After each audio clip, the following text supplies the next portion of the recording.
Bueno, ya nos metemos en la próxima entrevista de esta mañana en Arriba Gente. Les decíamos en los adelantos que íbamos a abordar este tema que tiene que ver con que la Federación Latinoamericana de Fiscales ha manifestado su preocupación por declaraciones desde el sistema político contra fiscales de nuestro país.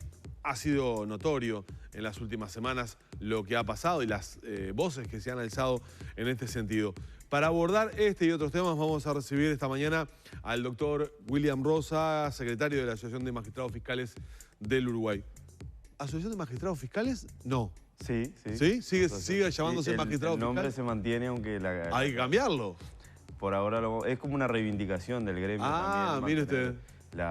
El nomenclátor de magistrados, como esa reivindicación que llevamos al Parlamento y nos fue recogido en el año 2016, donde se sacó la calidad de magistrado. Ah, por eso le preguntaba, porque el nuevo CPP dice una cosa y el nombre de la asociación dice otra. Bueno, doctor, ¿cómo han recibido este pronunciamiento de la Federación Latinoamericana de Fiscales en el marco de, bueno, cuestionamientos fuertes al sistema todo, pero particularmente a los fiscales, al fiscal de corte también y mucho?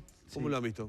Esta federación que nuclea a todas las asociaciones fiscales de toda Latinoamérica, de más de 12 países, nosotros sentimos este respaldo que se nos da. Nosotros hicimos un raconto de lo que fue toda esta historia en cuanto a esto que es esta tendencia última que se ha dado, que viene a partir del nuevo código.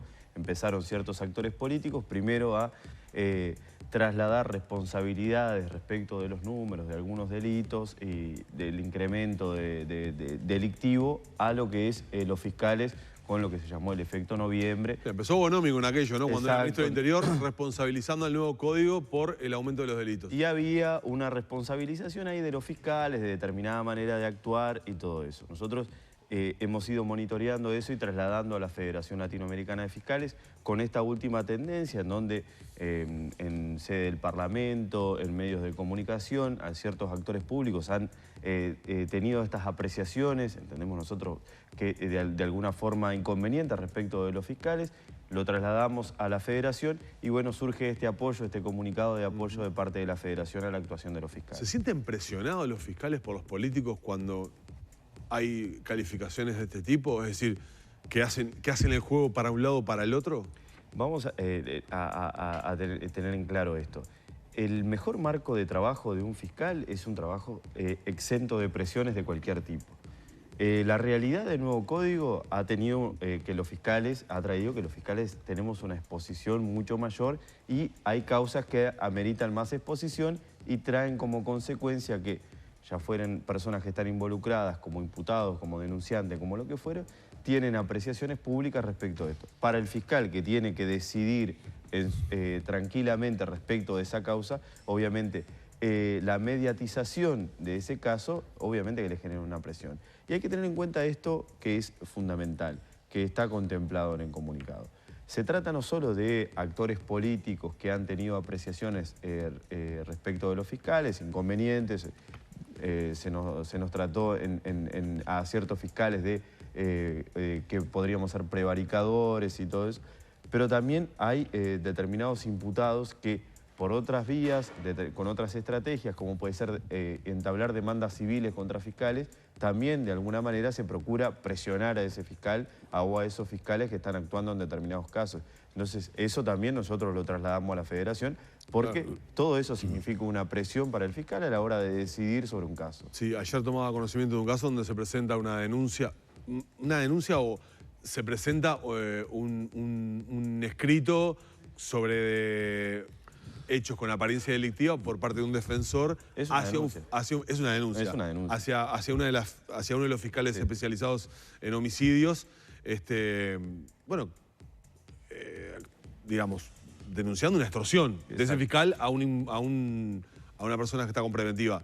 ¿Eso a ustedes les cambia el juego en la diaria? Por supuesto, porque imaginemos que el fiscal que tiene que afrontar una situación de ir a prestar una declaración o a someterse a hacer un descargo respecto del desarrollo de su actividad. El fiscal va a una audiencia, presenta determinadas pretensiones y un juez, porque el fiscal representa una parte, la defensa otra parte y el juez es el que decide.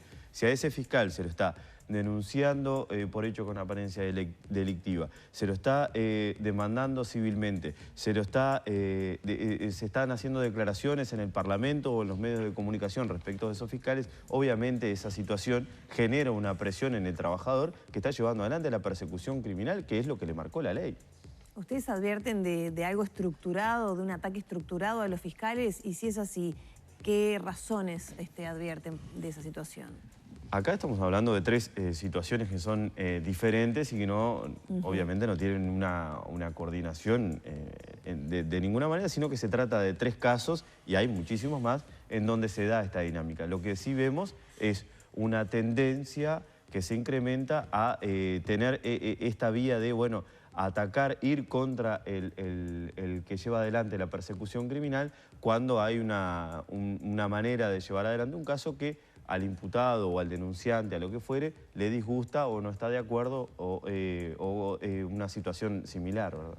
¿No advierten de algo organizado para desacreditar, digamos, el trabajo de los fiscales o su rol en el sistema? Obviamente que la preocupación va a ser diferente dependiendo de dónde provenga. Cuando nosotros advertimos que estas manifestaciones provienen nada más y nada menos que del Parlamento Nacional, de la Cámara de Senadores más precisamente, entonces se dio cuando en instancias como puede ser la media hora previa, en instancias como puede ser cuando se trató el desafuero de un senador que un fiscal había pedido que se tratara ese desafuero por parte de la Cámara, y ahí se dan esas manifestaciones. Obviamente la preocupación es mayor porque se da en un ámbito como es el Parlamento Nacional y obviamente la mirada es diferente, la que tenemos, la consideración es mucho más importante. Que claro. Sí, digo, para ser claro, vamos a hablar claramente. A Morosoli, con el caso de Manín Ríos, le han dado con un caño. Claramente, tal vez haya sido de los fiscales más expuestos, además del fiscal general, obviamente, ¿no? A la hora de ejercer su trabajo. Por eso le preguntaba, ¿qué tanto distorsiona eso a la hora de llevar adelante la diaria, el turno, la cantidad de denuncias que le entran? Muchísimo, muchísimo. Ese fiscal tiene una presión más, tiene otra consideración, tiene otra cosa que hacer, ya sea que el llamado de los periodistas respecto de esa consideración. Cada caso en el que actúa tiene una lupa diferente porque este fiscal, y el fiscal no elige actuar en ese caso. O sea, le toca el turno. Le toca en el turno y es llamado a actuar, actúa, después se puede compartir o no esa actuación y están los medios dentro del sistema jurídico para poder rebatir esas consideraciones o esas imputaciones, esas formalizaciones, juicios, lo que sea que lleva el fiscal, porque el fiscal no es el que tiene la última palabra a la hora de una judicialización o de una imputación, lo que fuera. ¿No? Tal vez acá, doctor, digo, y no es porque me esté poniendo yo en abogado del diablo, pero tal vez acá lo que uno percibe, particularmente cuando las declaraciones obviamente se hacen a nivel mediático, tienen su resonancia, es que cada vez que alguna cuestión judicial ingresa en el terreno político, el sistema político, como le llamamos, en definitiva estamos hablando de los políticos, muchos de ellos abogados, y plenamente conocedores de la situación en la que incurren cuando realizan una crítica, como que devuelven las críticas que normalmente el sistema político tiene. A ver, el sistema político no tiene un sindicato de políticos, por decirlo de alguna manera, que salga a defenderlos cada vez que los criticamos por su gestión, por su mala administración, por esto, por el otro y por aquello. Es notorio que muchas veces se incursiona desde el sistema político como generando o tratando de generar en la ciudadanía la suspicacia de que tal vez esto esté teñido de un tinte político.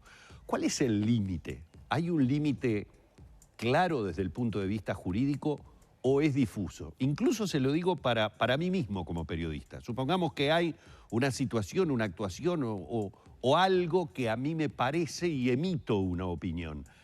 ¿Hasta dónde tengo derecho a esa opinión en la libertad de creer que determinada función no se cumplió correctamente?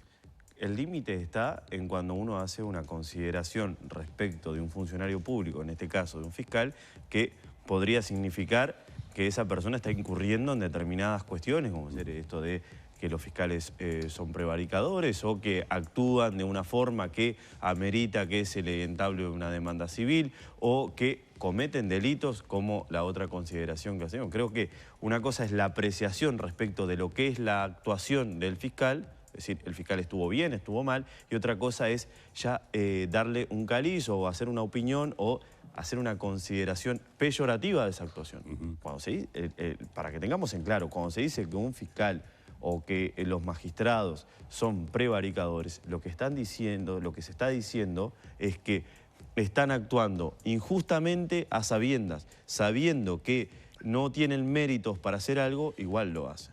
Porque después se puede considerar si el mérito que invoca el fiscal, decir yo tengo determinadas evidencias para decir que esto sucedió así, después se respalda en un juicio y hay un juez que termina condenando. Pero el fiscal tenía méritos, o sea, tenían determinadas evidencias que respaldaban la pretensión del fiscal, que no se puede transformar en prueba. Pero cuando se dice que el fiscal es prevaricador, ahí se está diciendo que el fiscal sabe que no tiene nada, igual lo está llevando. Exactamente.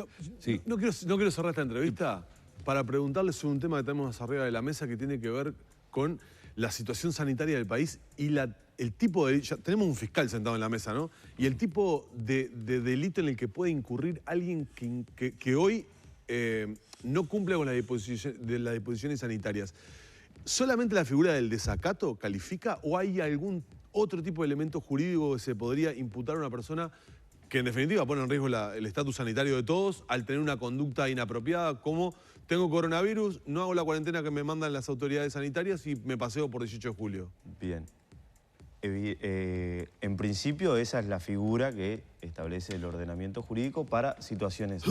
En cada uno de los delitos hay que ver la situación particular, claro, sí. si la norma ingresa a esa situación, porque no es el mero hecho de la desobediencia, sino lo que la norma establece es que esa desobediencia tiene que tener determinadas características, tiene que ser una desobediencia abierta a un mandato. Yo le preguntaba por el elenco jurídico si había alguna otra figura más que podía... Yo hoy por hoy, sin tener un conocimiento mayor, más profundo de si hay alguna otra figura, porque se estaba analizando incluso promulgar alguna ley que contemplara alguna otra figura respecto de esto. Hoy por hoy la primer figura delictiva que menciona es el del desacato, porque obviamente hay un decreto hay determinados decretos de las autoridades, ya sea del Poder Ejecutivo, hay a veces determinadas disposiciones, ya sea del Ministerio del Interior, del Ministerio de Salud Pública, de la Fiscalía, a veces cuando le comunican un hecho y dice, bueno, que esta persona estaba incumpliendo